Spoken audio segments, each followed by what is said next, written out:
یو عالم سره فقيه سره شیطان ملاو شو په د انسان په شکل باندې ویل که ته خو کله کله صحیح خبره هم کې یو نصیحت راته وکړه وی مولوي صاحب یو شعر درته وایم کنه په دې عمل وکړه یقین وکړه کامیاب به وی څه شعر وی دې شعر ته وکړې وی داسې مو وایه چې زه یما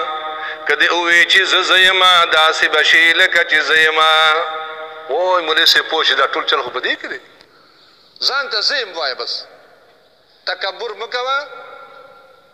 ځان لوی سړی مه ګڼه چې ته ځان څومره کمزورې ګڼې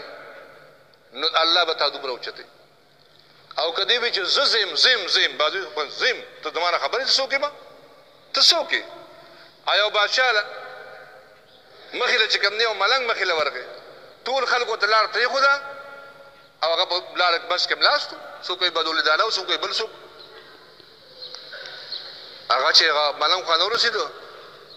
ورته یې وي دا ملنګ پاسه وه ویې نه پاسم څه چل دی وي ته ما پېژې څوک یې زه څوک یم بادشاه ورته وي وی زه ډېر ښه پېژنم چې ته څوک یې وی زه څوک یم وی ته ابتدا یو ساس کې مني ده ستا ابتدا یو ساس کې پلیته مني ده انتها دی جیفه د مرداره ده او میز کې د ګنګۍ مشینې لکه چې دې وخت چاته ووایي نو د کپر بوله وایي هغه بادشاه و پوه و د علماو سره یې ناسته کړې وه هغه په ژړا شو وی دا خو واقعي زه څه شی یم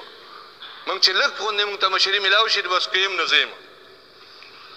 که دین ما څه دا خو الله تا امانت حواله کړی دی الله بنده تا ته الله تعالی وختي تور باندې یو شی معمولي حواله کړی دی الله تا باندې ازمیښت کوي تا له درکړي دي بل لنډي ورکړي